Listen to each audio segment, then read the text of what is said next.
atraso mesmo, né? Vai.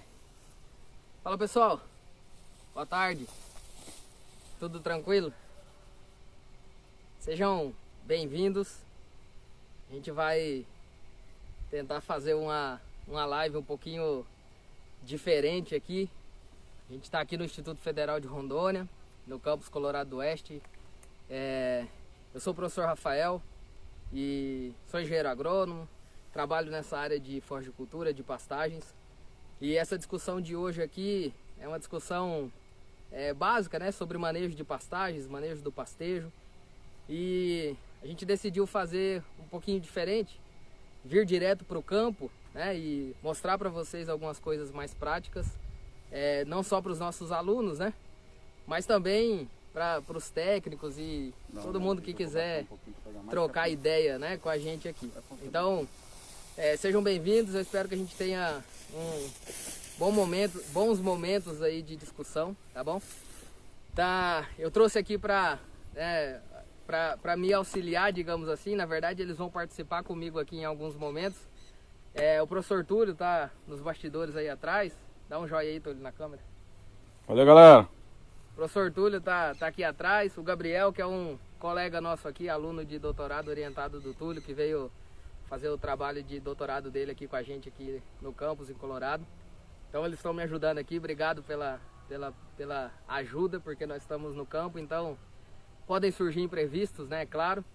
A primeira coisa que eu vou pedir para vocês é, caso a gente tenha algum problema de conexão, né? Algum problema na internet e a gente precise voltar, então fiquem acompanhando aí, porque se cair é porque a gente provavelmente teve algum problema de conexão. Bom, pessoal, a gente vai começar comentando sobre as definições nesses termos de manejo de pastagens e manejo do pastejo, tá? Quando a gente fala de manejo de pastagem, gente, a definição, bem ao pé da letra, digamos assim, a pastagem ela é o conjunto inteiro, né? Então a pastagem tem cerca, tem bebedouro, tem coxo, né? Tem o pasto, inclusive. Então o manejo de pastagem é algo mais abrangente. Quando a gente fala de manejo de pastagens, então a gente está falando de muita coisa. A gente está falando de manejar o pastejo dos animais, a gente está falando de manejar cerca, né? A gente está falando de controlar doenças, controlar pragas, controlar plantas daninhas. A gente está falando de adubação, né? Então o manejo de pastagens é um negócio muito mais complexo e muito mais abrangente. Quando a gente fala de manejo do pastejo, né? Digamos que seria o principal fundamento todo esse conjunto de informações relacionadas ao manejo de pastagens. Porque manejo do pastejo a gente faz para tentar equilibrar, né, as demandas que esses dois componentes do sistema têm, né? Se a gente parar para pensar num sistema de produção a pasto, nós temos animais, né, ruminantes de forma geral, principalmente a gente fala de bovinos, e nós temos o pasto, nós temos o capim. Esses dois componentes, o pasto, né, e o animal, eles precisam da mesma coisa, eles precisam de folha, né? Então, as gramíneas que a gente utiliza nas pastagens, elas são altamente dependentes de área foliar, para que elas se mantenham vivas, né? Esse é o principal objetivo da planta, é se manter vivo, né? À medida que a planta se mantém viva por mais tempo, que ela fica perene no pasto e produtiva por mais tempo, a ideia é que essa área de pastagem, esse pasto produzido, também seja economicamente mais viável. Se a gente tiver que ficar renovando o pasto todo ano, a gente não vai dar conta. A não ser os sistemas de integração, de ILP, que fazem isso, integração com lavoura, e é outra história que a gente não vai entrar na discussão aqui. Então, o animal precisa de folha, a planta precisa de folha. Então a gente precisa encontrar um equilíbrio, né, nessa situação que a gente fica aí meio uma sinuca de bico para conseguir equilibrar essas demandas. Baseado nisso, a gente precisa aprender e aplicar o manejo do pastejo, respeitando esses dois componentes. A gente não pode ir para o lado só de respeitar a planta. Não, vamos deixar a planta produtiva, vamos deixar a planta sempre com muita folha, porque isso provavelmente vai se concretizar na prática com uma baixa taxa de lotação. Se a gente tem uma taxa de lotação muito baixa, obviamente a rentabilidade do sistema vai ser mais baixa, seja para carne, seja para leite, tá? Só que se a gente também privilegiar sempre muito o animal, então eu quero aplicar taxas de lotação altas, porque eu quero ganhar mais por hectare, ganhar mais por área. Muito provavelmente a gente vai estar trabalhando, exercendo uma pressão de pastejo muito alta no pasto. E isso ao longo do tempo tende a prejudicar o capim. Então o manejo do pastejo é tentar equilibrar essa relação. Quando a gente fala de manejo do pastejo, a gente está falando de um outro conceito, uma outra terminologia que a gente utiliza, que é o pastoreio, né? Ou seja, o manejo do pastejo é a forma que nós, né, que vamos manejar o sistema, é a forma que a gente vai conduzir os animais para executar o pastejo nas áreas de pastagens. De forma geral, a gente sempre ouviu falar muito de dois sistemas, né, dois métodos de pastejo, ou dois métodos de lotação, sistemas de lotação. A lotação contínua e a lotação rotacionada. A gente sempre didaticamente usa esses dois sistemas como base para que a gente entenda essa relação entre o animal pastejar as gramíneas a pasto. O sistema de lotação contínua é aquele que os animais vão permanecer num piquete por muito tempo. O que é muito tempo? Não sei. Pode ser 10 dias, pode ser 15, pode ser 30, pode ser 3 meses. Não existe um período de permanência, de ocupação no pasto pré-estabelecido. Ao mesmo tempo, não existe um período de descanso para que o capim fique em crescimento sem a presença dos animais pastejando. Isso é o que caracteriza de forma geral o sistema de lotação contínua.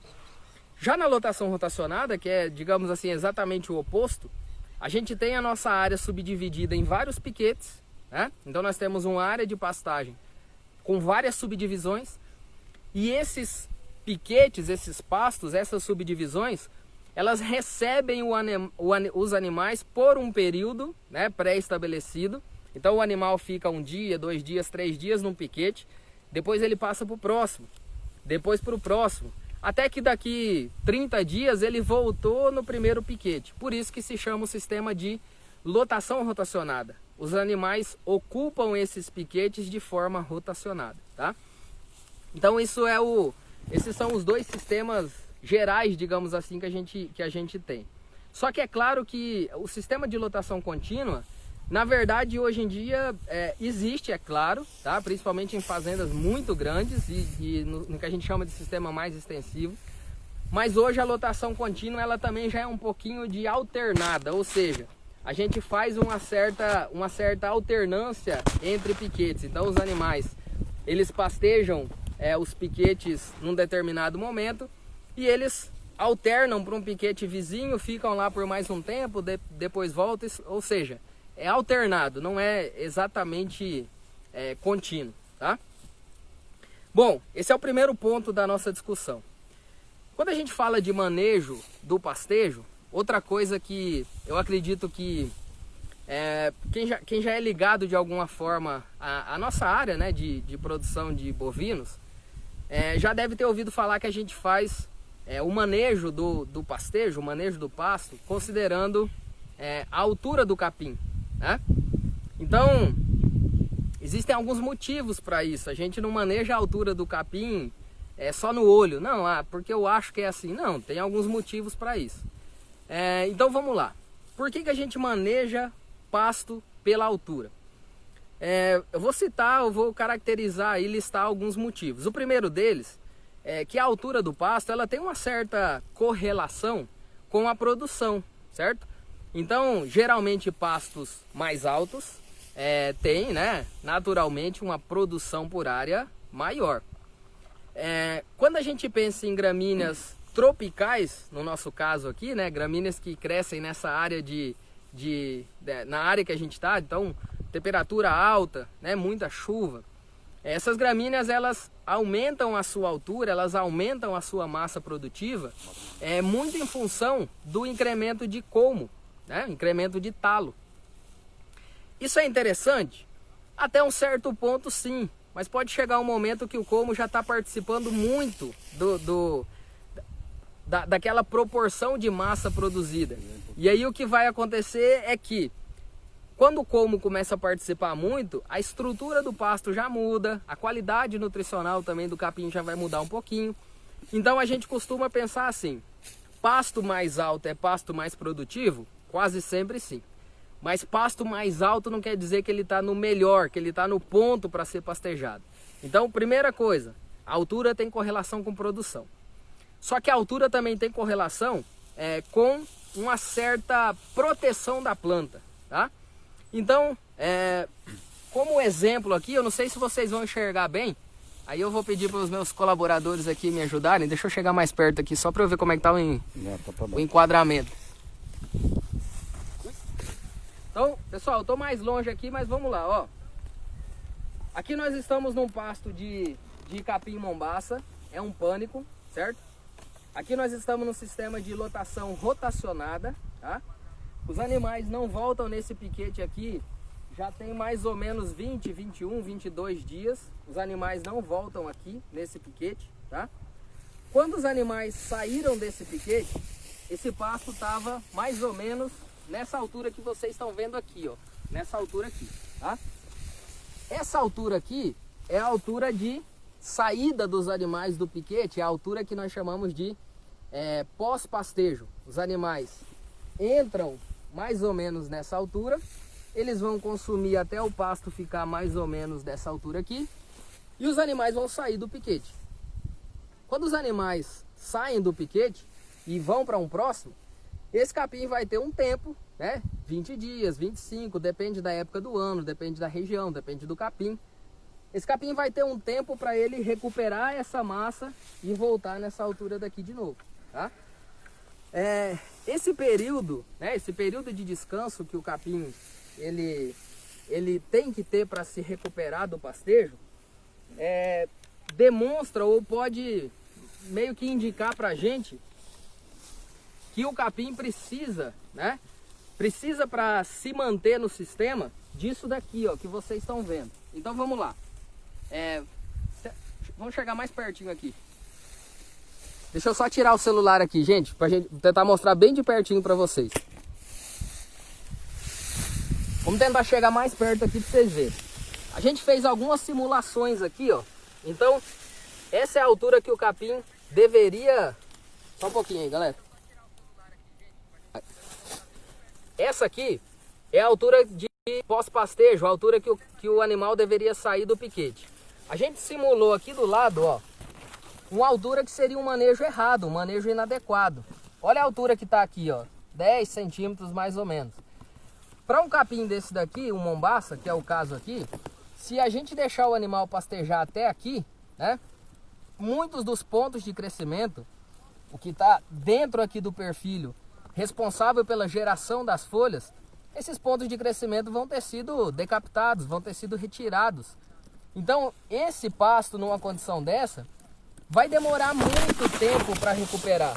Porque se vocês olharem aqui, ó, o que ficou na touceira foi praticamente perfilhos mortos, certo? Perfilhos que já estão quase mortos. E os que estão verdes aqui agora, né? Deixa eu mostrar aqui para vocês. Os que ficaram verdes aqui agora, eles ficaram aqui sem a estrutura que dá vida a eles, que é o meristema apical. Então não existe um meristema apical aqui. Isso daqui é só colmo verdadeiro. Não tem mais o ponto de crescimento que faz esse perfilho produzir novas folhas e formar essa biomassa aqui de novo. Então, se a gente errar no pastejo, na altura de pastejo, a gente pode fazer com que esse pasto fique dessa forma aqui, ou muito próximo disso, e ele não tenha isso aqui, ó. Ele não tenha folhas verdes depois do pastejo, para que essas folhas aqui possam fazer fotossíntese, né, e tudo mais, e fazer com que eles saiam daqui e cheguem nessa altura aqui rapidinho, tá? Então a gente precisa manter no pasto a altura de saída tá? Para que esse capim, para que esse pasto tenha condição de formar uma nova área de produção, tá? Uma nova massa foliar. Ô Rafa, o Max Vini aqui tá perguntando se essa altura de saída, né, que a gente simulou aqui, não tá muito alta. Pega essa régua aí para ele, mostra, vamos tentar mostrar para aqui, para ele, pro pessoal que tá assistindo aí, que a altura ideal da saída do Mombaça tenta colocar na frente aqui que a gente... Isso. Então, Max, vamos tentar focar aqui para você ver. É por volta aí de 45 centímetros, médio aí. Ó. 40, 45. Não sei se vocês enxergam aí, ó. 40, 45 é a faixa da gente manejar a saída aqui do Mombaça. Desde que ele tenha entrado, ó, vou mudar a régua de lugar aqui. Chega mais perto aí. Ó, desde que os animais tenham entrado nesse piquete, próximo a 90, ó. Próximo a 90 centímetros aqui, tá? Então os animais vão entrar no piquete quando ele tiver com altura, nesse caso do Mombaça, próximo a 90. E eles vão sair do piquete quando tiver nessa altura próxima a 40, 45, tá? Se vocês olharem essa outra touceira aqui, ó, a gente também fez uma simulação aqui para vocês visualizarem, ó. Aqui tem aquela altura errada, muito rapado, olha aqui, ó. Muito rapado para o Mombaça. Opa. Ó, 15 centímetros de altura. A gente tem a altura adequada de saída. Deu vídeo pausado aqui, Rafa. Opa! Funcionando aí? Ah, beleza. Tá funcionando aqui. A gente tem a altura aqui de saída próximo do ideal. E a gente tem aqui, né, quase próximo da altura de entrada, tá? Então, isso aqui é só para falar para vocês do segundo ponto, que seria falar da importância da altura de saída dos animais, certo? Ô Rafa, estão perguntando aqui, deve ser alguém de outro estado, de outra região, qual que é o índice de pluviométrico nosso aqui em Rondônia, aqui em Colorado, no Cone Sul do estado. Legal.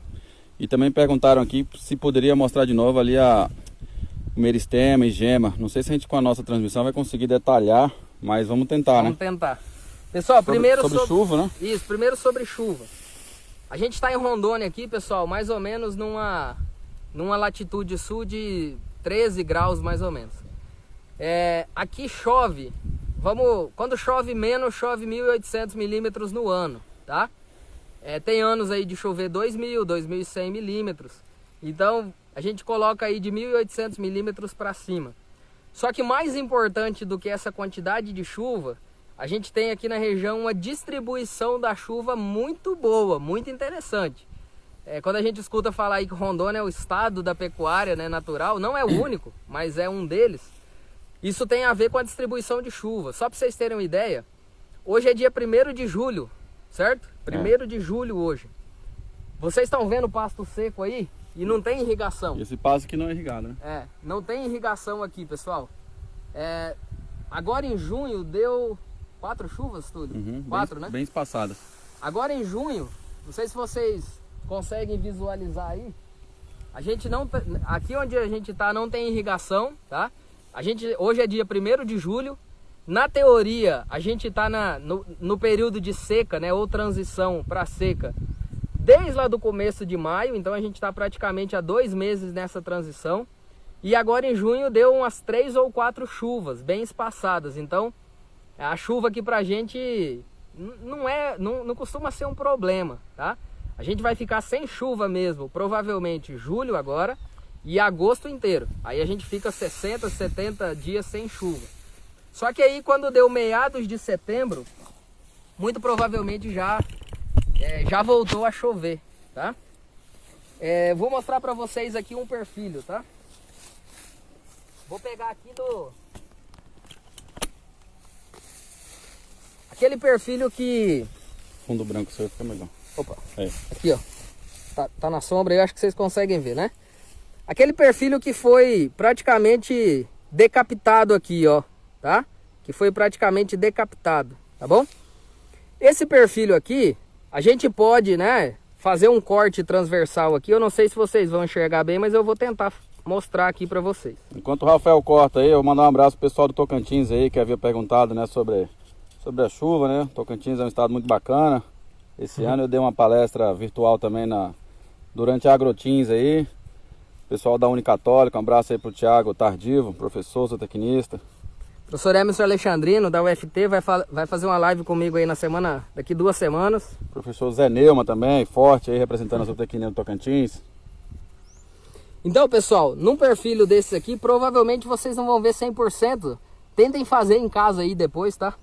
A gente não vê mais o meristema, o ponto de crescimento no perfil aqui. Ou seja, esse toquinho que ficou aqui, qual que é o fim dele daqui a, vamos pôr aí, 3, 4 dias? Secar e morrer. Essa touceira aqui, ó, certo? Para ela voltar a produzir, ela vai precisar muito que as gemas basais sejam estimuladas e saiam novos perfis. Isso é ruim, gente? Não, não é ruim 100%. Você ter uma renovação de perfis na touceira, isso é show de bola. Só que quando você faz isso muito intensamente, se você tiver muitos perfis do pasto sofrendo essa decapitação de meristema apical, o pasto vai demorar mais tempo para chegar naquela altura que ele deveria ser pastejado de novo, tá? Isso tudo que eu estou falando para vocês não se aplica 100% lá na lotação contínua. Porque se os animais passarem 365 dias do ano em cima de um pasto, de um piquete, como que você controla 100% essa altura de saída? Ou seja, não existe altura de saída porque os animais não saem, certo? Por isso que eu digo para vocês que hoje em dia quase não existe mais lotação contínua. Existe ainda, tá? Mas hoje o que a gente mais faz é a lotação alternada, tá? Então mesmo no contínuo, a gente faz uma altura, né? Uma observação da altura média, tá? Do dossel, e vai ajustando a carga dos animais, né? Na técnica de colocar e tirar animais. Então a gente vai ajustando a carga animal em cima do pasto para manter o pasto sempre nessa faixa de altura que não seja muito rapado e não seja muito alto, tá? Eu falei para vocês então, do segundo ponto, que seria a importância da altura relacionada aqui à altura de saída. Mas e a altura de entrada? Por que os animais entram nesse piquete aqui com 90? Por que não pode chegar em 2 metros e entrar, né? A resposta aqui também é bastante simples, tá, pessoal? Aí vai entrar um pouco em fisiologia vegetal, coisa do tipo. A gente não vai aprofundar tanto assim. Mas de forma geral, essas plantas, né? Se vocês derem uma olhadinha aqui por cima, assim, ó, no que a gente chama aqui de dossel, certo? Se vocês derem uma olhadinha por cima, essas folhas aqui, ó, elas estão captando praticamente toda a luz que vem de cima, né?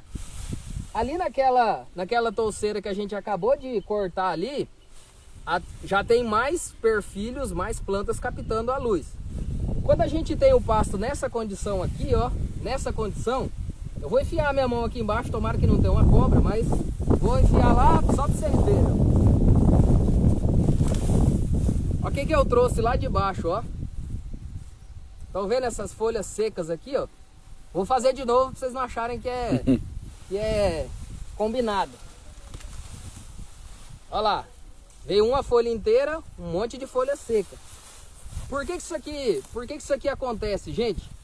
Sombreamento, ponto, né? Isso daqui, pessoal, tecido verde, tecido vegetal, precisa de luz.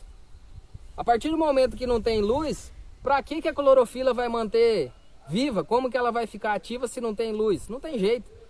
Então, se o pasto crescer demais, naturalmente o que acontece? As folhas de baixo elas vão tender a morrer, porque não tem por que elas ficarem vivas nessa planta.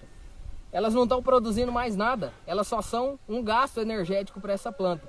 Então, quando o capim cresce demais em altura, esse capim começa a ter morte de folhas basais, tá? Tem um perfilhozinho aqui que dá para vocês verem isso, ó. Existe um equilíbrio, tá, pessoal? Eu não vou entrar nessa parte de morfogênese agora, a gente pode trocar uma ideia aí depois, quem quiser se aprofundar um pouco. Mas existe um equilíbrio aqui, tá bom? Esse perfil aqui, ele mantém, no caso do Mombaça, geralmente de 3 a 4 folhas vivas só. Quando começa a sair a 5ª folha, uma folha lá de baixo tem que morrer. É um equilíbrio genético dessas plantas. É alterado pelo manejo? Sim, um pouquinho. mas isso é genético da planta e isso é físico também, não tem como brigar contra isso. Então, por isso e por outros motivos, existe a altura de entrada. Essa altura de entrada, ela indica pra gente o seguinte: qual é o ponto que a planta produziu o máximo de folhas em relação ao colmo, e que esse colmo aqui não está precisando expandir muito, alongar muito para buscar luz. E então nesse momento em que tem mais folhas, menos colmo e menos material senescente, o animal tem que entrar aqui e pastejar. Se a gente errar no ponto, deixar crescer demais, nós temos prejuízo de dois lados: folhas morrendo e colmo aumentando. Então a gente tem um problema de ordem qualitativa e um problema de ordem quantitativa. E nós temos um terceiro problema aí, que é mexer na estrutura do pasto, tá? Então vocês imaginem um pasto que está cheio de folha na altura aqui da boca do animal consumir, e agora você vê um pasto de 1,5 metro de altura que ele tem que ficar procurando onde tem uma folha para pastejar. Mexe na estrutura do pasto. Então, a altura de entrada dos animais, ela é necessária, a gente precisa seguir à risca isso, porque pasto alto não é sinônimo de qualidade e não é sinônimo de eficiência produtiva. Se seu pasto passou da altura, é sinal que você está errando no manejo, tá? Não vá se gabar aí com os vizinhos: nossa, eu tenho um pasto de mombaça lá de 1,5 metro de altura. Na verdade, isso é ruim, você está dando um tiro no pé aí, tá? Gastando um dinheirão doido com mombaça para usar pouco, para ter uma baixa eficiência, tá? Como que a gente controla esse lance aí de altura, né, pessoal? Fazendas grandes, sistema de lotação contínuo ou alternada, você pode controlar isso no pé do cavalo ou no pé da mula e do burro que você vai andar no pasto. Você consegue verificar o pasto, um marandu que tem que ser manejado mais ou menos de 15 a 30 centímetros de altura, 35. Você consegue andar no pasto, né? Uma régua dessa aqui, ó. Olha que tecnologia fantástica aqui, gente. Opa. Um cano de PVC, um pedaço de trena estragada que você pegou do pedreiro lá, ó, que quebrou e você pegou só a fita da trena. Você pega uma fita crepe aqui, ó, virou uma régua de manejo de pastagens, aí, ó. Impermeável, pode molhar, pode fazer tudo. Isso. Você gastou, sei lá, R$1,50. Então, isso aqui é uma régua e você consegue levar isso daqui no meio do pasto. Ou você, como eu falei, se são áreas muito grandes, você consegue ali pelo pé do animal, às vezes, saber que a altura que tá. O importante é ter um parâmetro, ter um indicativo e respeitar essa altura, tá? Hoje tem outras... Chega mais perto aí, Túlio, por gentileza. Hoje tem outras metodologias também. Túlio, fala um pouquinho aí sobre essa régua aí pra nós. Deixa eu descansar a garganta. Você quer o feedback aí? Melhor. O Túlio vai falar um pouquinho aí com vocês, galera, dessa régua aí. Deve estar quase acabando também. E aí, pessoal, beleza? Tranquilo? Não tô me vendo. E aí, agora? Então, falando um pouco sobre manejo aqui das pastagens, né, através do manejo do pastejo. Muito se estudou, né, os pesquisadores no Brasil todo aí, a gente poderia destacar alguns aqui. Muito se estudou para chegar numa ferramenta simples de manejo, como essas réguas, né, que a Embrapa lançou há alguns anos atrás. E hoje empresas comercializam, mas a gente pode, como o Rafael falou, fazer com um pedaço de pau, um galho de goiabeira, pintar, né, altura de entrada, altura de saída, sem problema nenhum. Essa régua aqui, ela traz alguns cultivares: Maasai, Tamani, Quênia, Tanzânia, Zuri. Como vocês podem ver aí, né? Então isso aqui fica a gosto do freguês, né? No nosso caso aqui, como a gente está nos piquetes de mombaça, o Rafael ele pode chegar perto aqui. Ó, então a altura ideal de manejo de mombaça é aqui. Então o camarada lá, o seu funcionário, o seu gerente, ou você mesmo, ele vai, né, percorrer os passos, né? Aí você vai predeterminar a frequência disso e vai ver. Daqui para cima, né, essa faixa verde é a faixa de utilização, é a faixa ideal, é onde você pode seguir. Se tiver passando aqui na faixa vermelha, é sinal que o capim está passando do ponto, né? Ou seja, sinal vermelho, sinal de alerta. É hora de botar boi aqui. Se tiver passando disso aqui, se a gente comprimir aqui como se fosse um animal pastejando, certo? A partir do momento que você passa a ver esse sinal vermelho, é hora de parar com o pastejo e fazer a rotação dos seus animais, colocar eles em outra área, em outro pasto. Então isso aqui serve para qualquer tipo de capim, né? O pessoal perguntou isso, para altura de capins diferentes. Então isso aí a literatura traz, a gente pode conversar depois. Uma baita ferramenta simples, mas que houveram muitos anos de estudo por trás para desenvolver essa tecnologia, tá? Com relação à altura da régua é isso. Não sei, acho que tá acabando aí, Rafa, você quer, como é que tá aí? Não, acho que ainda tem bastante tempo. O pessoal do Rio Grande do Sul aí colocou, né, um abraço pessoal, já até mandei. Tem bastante tempo ainda, então uns 20 minutos. Problema com fotoperíodo, né, gramíneas tropicais lá no Rio Grande. A questão de incidência solar é diferente daqui, né? Aqui a gente é agraciado com temperatura, com luminosidade e com água também, com chuva bem distribuída. Então aqui é fácil produzir pasto. Eu costumo dizer nas aulas que é fácil produzir pasto, difícil é manejar. Colher. Difícil é colher ele de forma eficiente. Para colher de forma eficiente, a gente tem que ser bom naquilo que a gente se propõe, né? Tanto na parte da pecuária leiteira ou pecuária de corte. E para isso aí a gente tem que ter subsídios teóricos, né? Entender um pouco da fisiologia, da morfogênese que o Rafael acabou de falar. Há um equilíbrio entre planta, né? O número de folhas vivas, folhas mortas, folhas que estão em expansão, folhas que estão expandidas.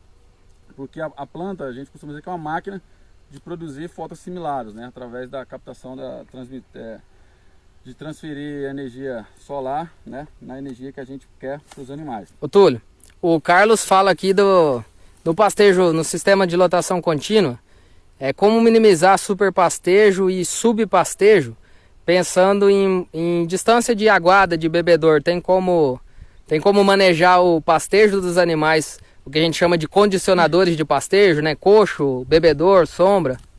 Cara, tem... Carlos, né? Carlos. Cara, tem com certeza, né? Existem alguns artifícios que a gente pode usar.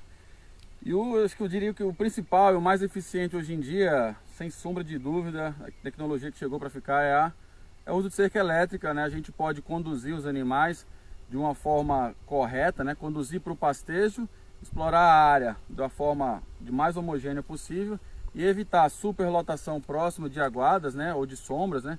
Ou até mesmo de contato social. Eu já tive esse problema no Paraná, quando a gente conduziu um experimento lá, a gente teve que subdividir algumas áreas, porque os animais eles ficavam pastejando próximo de uma cerca que tinha uma estrada e do outro lado tinha outro rebanho. Então acaba que a interação social favoreceu um superpastejo de um lado e o subpastejo do outro, né? Então a gente sabe que lá era uma área de Tanzânia, o sub e o superpastejo não é interessante. Então eu diria que o manejo através de cercas elétricas, né? Cercas móveis, com barbante elétrico, isso é facinho de colocar e de tirar, tá? E outras coisas assim, eu daria mais trabalho, por exemplo, se você trabalhar com saleiro móvel, um coxo móvel, para conduzir os animais para uma área da propriedade, também dá certo, só que seria um pouco mais trabalhoso, tá? Mas dá certo também. Aqui a gente usa bastante cerca elétrica, o Ernesto é um parceiro nosso aí, já veio aqui também, já conversamos bastante aqui no campus, o Rafael já fez uma live com ele, e também ele tá aberto aí, não sei se ele está aqui hoje, ele viaja bastante, mas deve estar online também, e está bem aberto também a elucidar isso aí. Beleza? Tá aqui. Tá aí, né? É. O negócio interessante, Rafa, não sei se você vai conseguir mostrar aqui, ó. Se a gente mostrar o dossel, pra galera que vê o dossel, né? Eu costumo dizer para os meus alunos, né? Uma piadinha sem graça, mas que dá certo. Dossel é toda essa arquitetura fechada que a gente vê do céu. Né? É uma piadinha sem graça, mas dá certo. Se a gente vê aqui, a gente vê tudo fechado, a gente vê 100% da área coberta. Vindo aqui para a área, né? No manejo correto da área, né? Altura de saída 45 centímetros, a gente praticamente não vê solo descoberto, né? A gente vê bastante folha residual e o solo bem fechado a área toda. Mas quando a gente veio para uma área onde houve super pastejo, né? Simulado, né? Lógico, né? Então a gente vê que as touceiras dos pânicos, elas são com a base bem mais estreitas, né? E a área de solo descoberto. Tudo isso aqui é solo descoberto, ó. Tudo isso aqui daria espaço para invasora, né? Invasora sair, ó. Isso aqui, essa leiteira. Invasora sai aqui. Em regiões que tem solos mais frouxos ou o relevo mais acidentado, isso aqui também favorece a incidência de erosão. Então aqui é uma área de mombaça formada já há alguns anos, 4, 5 anos. Então há uma dominância das touceiras, né, dos perfilhos. Então aqui a gente tem um menor número de touceira por metro quadrado, porém com poucos perfilhos, né, porém com perfilhos calibrosos. Ali embaixo, né, não dá pra gente se locomover, mas a gente tem uma área de mombaça formada há 2 anos, então é uma área mais nova, as touceiras são mais espaçadas, com perfilhos mais numerosos, porém com perfilhos mais finos, menos enrijecidos, menos fibrosos, o que seria interessante do ponto de vista nutritivo, né? Então a gente tem um maior número de perfilhos, né, por metro quadrado, menos lignificado, menos fibroso, né? Então facilita mais a digestão, a digestibilidade do ponto de vista nutricional. Mas a gente pode falar em outro momento também. O que mais que eu posso ver aqui?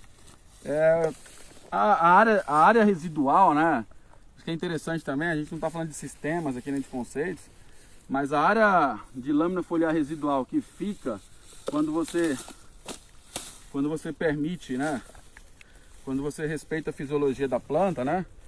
Quando a gente, vou deixar o fundo branco aqui que fica mais fácil de ver. Então quando a gente deixa, né, um aparato fotossintético que a gente chama, deixa lá para a planta se restabelecer, tudo isso aqui faz fotossíntese, tudo isso aqui é uma máquina de fazer fotossíntese. O conceito lá do que o professor Paulo Carvalho tem espalhado, difundido de forma correta aí, né, de forma louvável no Brasil, é que a gente tem que respeitar também mais a fisiologia da planta e ofertar mais material foliar, mais massa foliar. Então a gente coloca os animais e rotaciona, no ponto de vista, se a gente for usar um sistema rotacionado, mas o rotatino pode ser também para sistema com rotação contínua. Do ponto de vista, quando a gente usa um rotacionado, a gente coloca os animais e tira de uma forma mais rápida.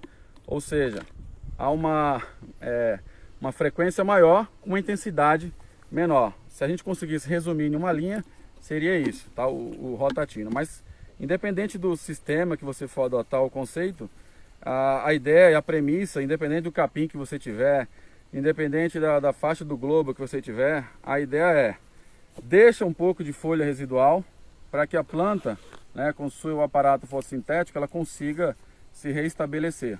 Porque quando você tira todo o aparato fotossintético dela, ela começa a ter que translocar os carboidratos de reserva da raiz. E aquele negócio que eu sempre falo nas aulas também, 1 mês tudo bem você colocar a mão na poupança e tirar um pouco da sua reserva. No segundo mês também. Mas a partir do momento que todo mês você tem que tirar um pouco da sua reserva na poupança para manter aquele padrão de vida que você quer, ou que você acha que precisa, né, vai chegar um momento que vai faltar. E a partir do momento que falta essa reserva, as coisas começam a desandar e a apresentar um desequilíbrio, né, um desequilíbrio funcional. E é aí que a perenidade das pastagens passa a não existir mais e a degradação das pastagens começa a acontecer de forma vertiginosa. Então é importante sempre que a gente permita que a planta produza energia a partir da captação solar e deixe a reserva que ela tem na sua estrutura de raízes apenas para um momento crítico realmente, tá? Você falou um pouco de reprodução, né? A gente tinha separado um perfil que tinha reproduzido aí, mas já se perdeu. Nem sei onde ele foi. Pessoal, tem 2 perguntas aqui que eu acho interessante O pessoal da Girolanda, RDM, pergunta qual a taxa de lotação aqui onde a gente está.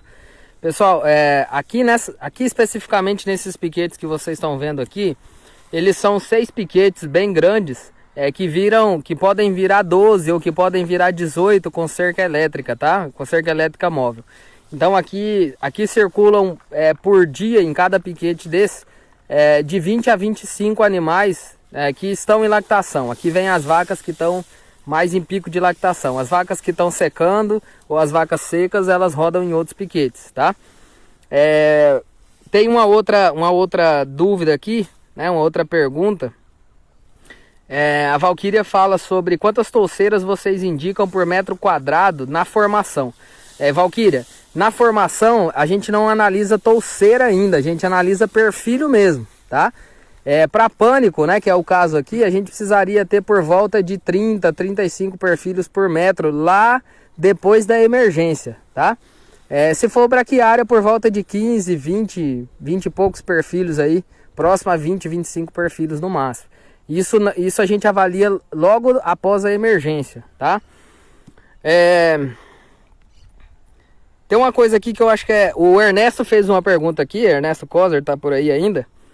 Eu acho que é uma pergunta, né, Ernesto? Ajuste de carga animal, via lotação ou via área? Isso é um negócio que a gente escuta muito falar, né?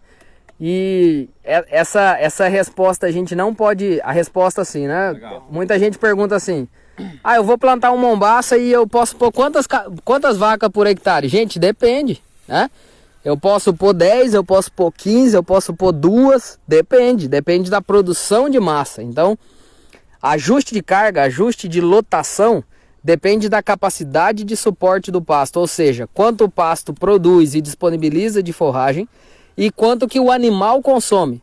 Porque se eu tenho vacas comendo 6 kg de concentrado no dia e eu tenho vacas comendo 3 kg de concentrado no dia, teoricamente eu teria 2 taxas de lotação diferentes a serem aplicadas nesse piquete, porque essas vacas vão precisar consumir muito mais do seu consumo diário no pasto. Então, depende de uma série de fatores, mas o básico, né? E aí, Túlio, a gente pode mostrar o quadro aqui? Só um pouquinho aí, galera.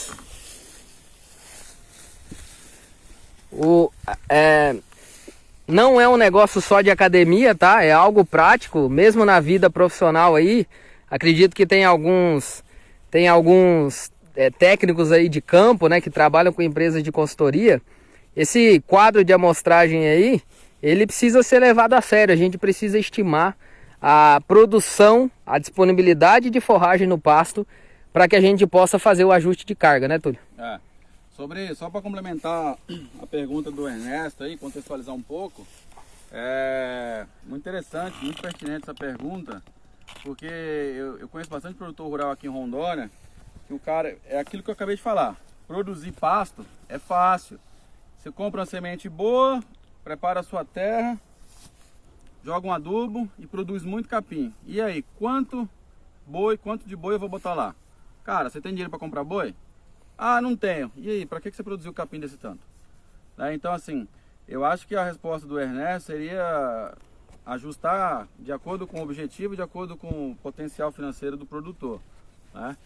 Aquela questão lá, por exemplo, a gente pode, para maximizar a produção, né, por área, por animal, quando a gente trabalha com um sistema de lotação contínua, a gente teria que usar aquele método put and take, que é onde a gente coloca e tira animais, né, da área, até explorar o máximo, né, o limite máximo antes do super pastejo, certo?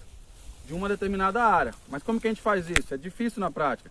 Eu tenho que colocar animal, ficar monitorando produção de massa, altura, tiro o animal, coloco o animal. Então, assim, esses animais eu tenho que ter uma área adjacente, né? Ou um pasto pulmão, um piquete pulmão, que o pessoal chama aqui em Rondônia, que é para eu ficar colocando e tirando esses animais. Então, eu conseguiria ajustar, né, a minha taxa de lotação, a minha carga animal, respeitando o limite máximo da minha capacidade de suporte, né, da pastagem. Isso aí seria, digamos assim, o ideal, só que daria muito mais trabalho na prática. O que é que eu vejo aqui em algumas fazendas de média, grande porte aqui em Rondônia? Durante as águas, né, durante o período chuvoso, eles trabalham com um padrão de lote, por exemplo, 100 vacas, 100, 120 vacas num piquete, num pasto, que não vai aguentar na época da seca. O que é que eles fazem? Eles dão uma raleada de forma no olho mesmo, tá, pessoal? Mas pegando a premissa, o conceito é o mesmo que a gente faria com um put and take. Só que os peão, os funcionários da fazenda, eles não vão medir centímetros por centímetro, produção de massa. Lógico que se essa fazenda tiver assessorada por uma empresa de consultoria, eles vão começar a fazer isso aí de forma paulatina. Porém, no dia a dia, o que eles fazem aqui já é algo parecido.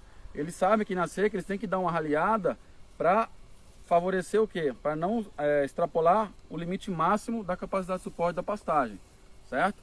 E a questão do uso de cerca elétrica, né? Tipo assim, reduzindo a área, né? Ou seja, eu tenho o mesmo rebanho e diminuo a área. Então você regula, né? Você pode regular a oferta de forragem só manuseando, né? Aumentando ou diminuindo a sua área. Isso aí tem vários trabalhos publicados sobre isso aí, quando se fala de oferta de forragem aqui no Brasil. Alguns são piquetes menores, outros são piquetes maiores, né? Trabalham com o mesmo número de animal. Então isso aí é uma gama uma variável que dá para discutir bastante, mas a parte conceitual Seria isso aí, né? Acho que tem muito aluno aí também, tem alguns técnicos aí. Só para deixar, né, assim, e falar sobre o quadro, pessoal. Esse quadro é um quadro de 1 metro quadrado, 1 por 1, tá? A gente faz como semelhante ao que a gente faz, por exemplo, numa amostragem de solo, certo? Para mandar a amostra para um laboratório.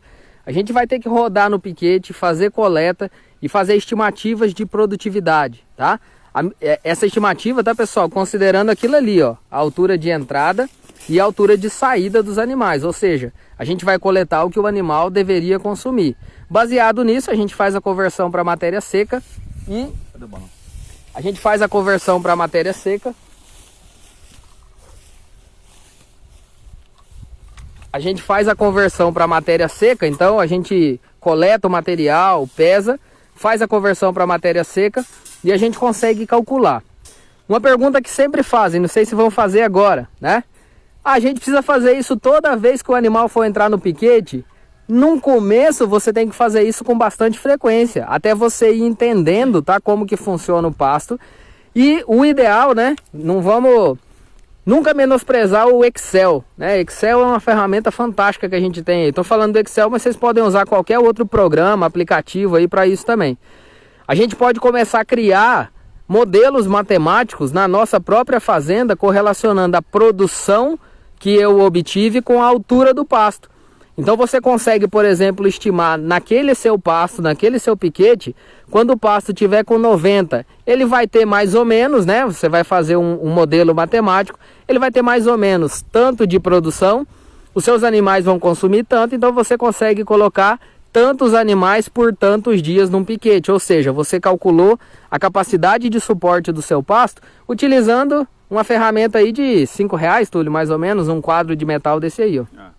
Eu costumo falar nas aulas, né, que dificilmente você vai chegar numa propriedade, seja ela você contratado ou na sua família, e você vai, como se fosse um rei Midas, tocar e virar ouro. O que a gente tem que fazer é aprender com os números que a nossa propriedade nos oferece. Então, para isso a gente tem que ter paciência, olho clínico e anotar. Então, no primeiro ano você vai anotar, você vai coletar, sei lá, uma vez por mês, uma vez a cada 15 dias, você vai rodar, média altura, essa balancinha aqui, 15, 20 reais, barato demais, vende em qualquer loja aí de R$1,99, caça e pesca, agropecuária. Um quadro de ferro você manda fazer, baratinho também, saco de lixo, tá? Às vezes falta saco mais grosso, a gente usa saco de lixo mesmo. E você vai anotando, pessoal, um pluviômetro você ganha de brinde nas casas agropecuárias. Então você vai sempre anotando chuva, produção de massa da sua área, cada piquete vai responder de uma forma diferente, porque tem área de baixada, tem área que tem uma mancha de solo com mais pedregulho, mais arenoso, mais argila, e você vai anotando. E no final do ano você vai sentar com o seu técnico, o pessoal da Emater, mas eu sou um pequeno produtor, não tenho dinheiro para pagar uma consultoria. O pessoal da Emater está aí para isso, o pessoal aqui da Emater Rondônia, Cone Sul aqui trabalha com a gente aqui, o pessoal é empenhado demais na pecuária para desenvolver a pecuária. E o que eles precisam também, a Emater procura a gente aqui, a gente sempre está trabalhando junto. Então assim, se você apresentar os números, você pode nem saber interpretar, mas se você colher esses números e mostrar para quem sabe interpretar, você pode ter certeza que no segundo ano, sua fazenda já vai ter outra taxa de produção, seja ela de carne, seja ela de leite. Tá? Então assim, ter número. Eu peguei esse quadro menor porque a gente usa mais para gramíneas de porte um pouco menor, principalmente braquiária, o tifton, grama estrela, um hábito de crescimento mais baixo. E esse de 1 metro por 1 metro é o que a gente usa para pânicos, né, que tem touceiras maiores, né, e mais espalhadas também. E a ideia é você fazer uma amostragem representativa, o máximo possível da sua área. Não apenas próximo à cerca ou próximo a um coxo, que é mais fácil, você vai andar menos. Tem que suar a camisa mesmo, igual a gente está fazendo aqui, e cair em campo para que você faça uma amostragem o mais representativo possível daquele seu piquete, daquela sua área, tá? Um piquete, não, eu já coletei naquele piquete lá, eu não vou rodar o outro passo não. Cara, você tem que ir. Você tem que ir, você tem que colher o máximo de número possível da sua propriedade, para daí então você saber onde você está errando, onde você está acertando, onde você precisa melhorar, né? Tem aquela premissa lá, tudo que você pode medir, tudo que a gente pode medir pode ser melhorado, mas se você não medir, você não vai saber nunca aonde, como e quanto você pode melhorar. Então é uma ferramenta coisa simples, coisa prática, que vocês fazem na própria propriedade. Não quer fazer um vergalhão desse? Mede com a trena, com um pau, um por um, recorte e corta no pasto. O que não pode é ficar sem informação. A nossa fazenda, nosso sítio, nossa chácara é uma sala de aula e a gente, como proprietário, como técnico, tem que aprender a observar e extrair o máximo de números possível dela. E depois interpretar ou a gente ou pedir ajuda a algum técnico da área. Legal. Ô Túlio, o Ricardo, ele fala aqui do quadro, né? Pode ser de PVC ou madeira. Pode, Ricardo, só tem um problema. Ele costuma quebrar mais fácil, porque... Ô Túlio, a gente não vai usar ele mais. Simula aí como que você joga o quadro na prática. Pode jogar ele aí. Como que tem que ser a jogada do quadro? Faz aí pra gente ver. Não, se você pegar na teoria, eu costumo brincar, você tem que fechar o olho e jogar pra trás. Pronto. É assim. Então... Vocês viram onde foi? Né? Ele caiu por ali, tá, pessoal? Pra lá. O PVC pode, mas PVC quebra, ele é mole. A madeira pode, mas molha, dependendo do tipo de madeira. Isso. Mas pode. E outra, pode ficar sem medir. Uma dica que eu dou daí, viu, Ricardo? Quem for técnico aí de consultoria, quiser fazer uma ferramenta dessa, vai no serralheiro, né? E você faz os 4 lados dele, os 4 lados móveis, rosqueado com a porquinha.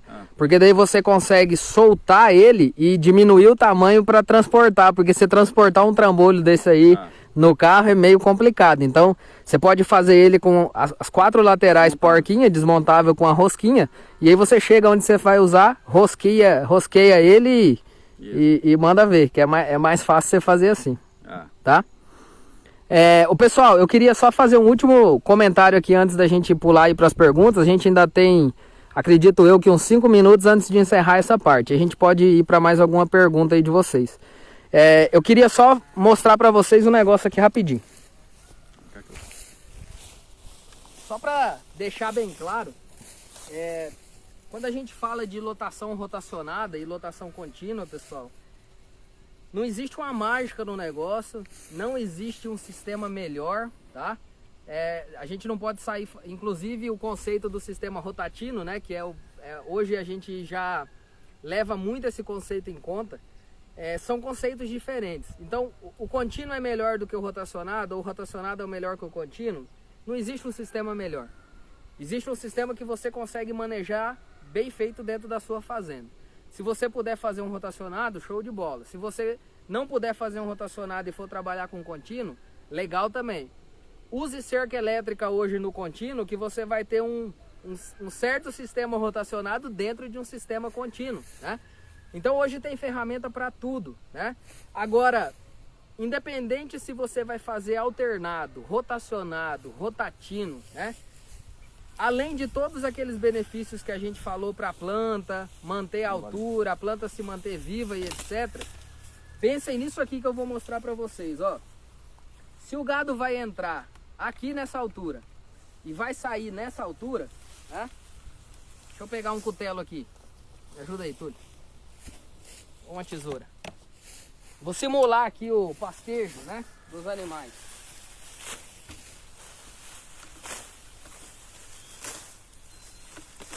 É claro que o bocado do animal não é do tamanho que eu tirei ali, mas só para vocês terem uma ideia. Rapidamente ali, um pouquinho, Mega. Rapidamente ali, né? Em 3 passadas que eu dei, olha o tanto de folha que eu consegui trazer aqui. Pensem na boca do animal fazendo isso. O animal num pasto assim, o animal tendo sempre muita folha, ele reduz o número de estações alimentares, ele aumenta o tempo dele numa estação alimentar, ou seja, ele consegue buscar o que ele precisa de forragem em menor espaço numa quantidade muito boa. E outra, olha o que eu peguei aqui naquela altura. Vamos tentar achar um talo aqui, ó. A gente não acha talo, a gente só acha folha, tá? Então, uma das vantagens da gente fazer o controle, tá? Eu não vou chamar isso de sistema rotacionado. Da gente fazer o controle de entrada e saída dos animais, uma última vantagem, digamos assim, é isso. A gente vai ter, né, para esses animais, um consumo da parte mais nobre do pasto. Os animais eles vão comer o que é mais nobre da planta, que é a folha, onde tem onde está o que tem de melhor, né, em qualidade nutricional, tá? Pessoal, eu acho que pelo que a gente se propôs a falar, né, era mais ou menos isso. A gente fica aberto aí também a ideias. Se vocês acharem legal, a gente pode fazer outras lives em outro momento falando mais especificamente de uma coisa ou outra, tá? A gente pode falar mais especificamente de rotacionado para vaca leiteira, rotacionado para vaca de corte, alguma outra coisa a gente pode ir fazendo isso, tá?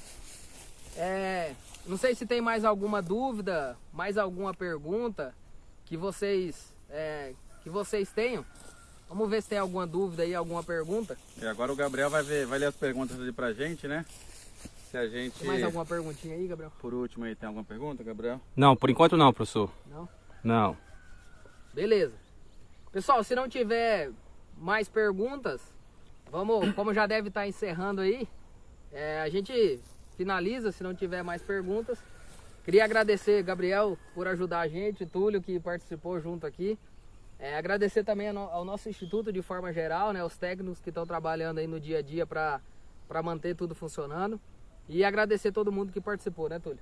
Achei legal aí. Foi meio de surpresa hoje, não estava nem combinado eu vir aqui, mas o Rafael me pegou no laço ali. Pessoal de fora aí, de outros estados, né? Bacana, porque é outra realidade. E às vezes nem a base conceitual se aplica, né? Então, assim, um pouco a gente sempre aprende. O pessoal do Rio Grande do Sul que eu vi se manifestou, o pessoal do Tocantins, né? O pessoal daqui de Rondônia também, que eu vi alguém comentou lá sobre, que é do norte de Rondônia, que deu uma chuva de 70 milímetros semana passada, para vocês verem como é que é o potencial produtivo, né? O potencial pecuário de Rondônia. A gente está em julho, final de junho, e deu uma chuva de 70 milímetros. A chuva esse ano foi muito mais espaçada, então assim, choveu, dá uma chuvona, 4 ou 5 dias de sol a pino, fantástico para os nossos pastos. Depois outra chuva, depois mais uma semana de veranico. Então assim, esse ano quem manejou pasto bem vai passar a seca de braçada aí, com os pés nas costas, né? Sei lá como é que fala. Não vai sofrer com falta de massa não, e massa com uma certa quantidade, com uma certa qualidade, viu? Não vai sofrer muito não. Lógico, aquele cara que não sabe manejar, que não maneja em nenhum dos anos, não seria esse ano que ele fez diferente, né? Então esse ano pode ser que ele passe apertado também, porque ele superlotou, né, lá no período chuvoso, e agora não dá mais para fazer o milagre, né? Agora ele vai ter que dar milho pro boi dele e achar bucha de alguma forma. Eu gosto muito do professor Edênio Detman, por exemplo, que ele tem isso muito enraizado, que a forragem, né, é a base, né, nutricional dos ruminantes. É dali para cima, certo? Isso é uma coisa indeclinável, né, a palavra que ele usa. Então a gente tem que fornecer ao máximo, né, extrair ao máximo dos nutrientes que nossa vaca ou que nosso boi precisa, via forragem, que é um recurso nutricional barato, e o restante para atingir os objetivos, né, não estou dizendo que suplementação é errada não. Sou fãzaço e a pecuária competitiva tem que usar suplemento. Mas a suplementação tem que vir a somar, né? Lógico, tem outras estratégias de terminação, por exemplo a TIP, que hoje em dia é bem famosa, né? Já teve live, a gente pode fazer outro bate-papo também sobre isso. Fantástico também. A gente aumenta a taxa de lotação de uma área pequena, né? Onde, digamos ali, a gramínea, a forragem vai participar apenas como uma fonte de fibra efetiva para manter ali a motilidade ruminal. Então é outro conceito, é outra jogada aí, mas que está perfeitamente. No final do ciclo, fez as contas, deu dinheiro no bolso, fantástico, manda bala. Né? E mais uma vez obrigado Rafael, obrigado Gabriel aí que está ajudando a gente aí. É isso aí. Gente, um abração, fica de olho aí, amanhã nós temos outra live aí com o professor Bruno Pedreira da Embrapa Agro Silvio Pastoril. E vamos continuar aí. Valeu, gente. Valeu, galera. Um abração, vamos encerrando aí. Obrigado por participar aí. Valeu. Valeu.